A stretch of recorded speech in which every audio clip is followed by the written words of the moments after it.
আসসালামু আলাইকুম ওয়া রাহমাতুল্লাহ। আমরা এই যে নির্বাচন গতকাল হয়ে গেল, এখানে ব্যাপক মানুষের উৎসাহ এবং উদ্দীপনা সহ উপস্থিতিতে আমরা স্বাগত জানিয়েছি এবং বাংলাদেশ স্থিতিশীল হবে সেই প্রত্যাশা আমরা ব্যক্ত করছি। স্বাভাবিকভাবে স্থিতিশীলতার জন্য যারা এই মুহূর্তে বিজয়ী ঘোষণা করা হয়েছে, যাদেরকে বাংলাদেশের স্থিতিশীলতা রক্ষা করা তাদের প্রধান দায়িত্ব, তারাই যদি দেশকে অস্থিতিশীলতার দিকে ঠেলে দেয় তাহলে দেশের জন্য সেটা হবে সবচেয়ে হতাশাজনক বিষয় এবং উদ্ভূত পরিস্থিতির জন্য সম্পূর্ণ দায় তাদেরকেই নিতে হবে। আমরা অত্যন্ত দ্ব্যর্থহীন ভাষায় বলতে চাই, জুলাই বিপ্লবের চেতনাকে যদি ধ্বংস করার চেষ্টা করা হয় তাহলে সেখানে আমরা আনকম্প্রোমাইজ থাকবো। 40 বছর ধরে অসংখ্য খুশির মিছিলে ছিল আইডিয়ালসে, থাকবে আগামীতেও। আমরা কোনো নমনীয়তা এবং কোনো ধরনের কম্প্রোমাইজ জুলাই বিপ্লবের চেতনার ক্ষেত্রে আমরা করতে পারবো না।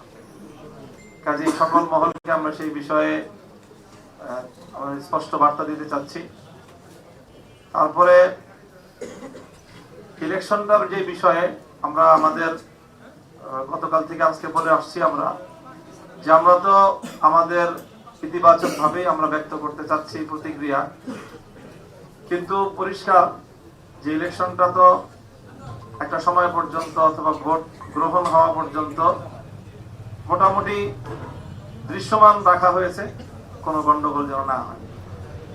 কিন্তু ভোট গণনা শুরু হওয়ার পর থেকেই আমাদের কাছে একেবারেই দিবালোকের ন্যায় স্পষ্ট যে ভোট গ্রহণটা যেভাবে হয়েছে ভোট গণনাটা তার সম্পূর্ণ উল্টো ভাবে হয়েছে এবং সেখানেই আগামীর বাংলাদেশের ভাগ্য এবং মানুষের জনরায়ের প্রতি চরমভাবে অশ্রদ্ধা প্রদর্শন করা হয়েছে, অসম্মান করা হয়েছে।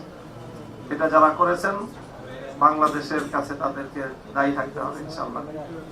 এবং ইতিহাস বারবার ফিরে আসে, বাংলাদেশের মানুষ তাদের এই ব্যালটের অধিকার অবশ্যই তারা উদ্ধার করে ছাড়বে ইনশাআল্লাহ, সেই প্রত্যয় আমরা ব্যক্ত করছি। আলহামদুলিল্লাহ।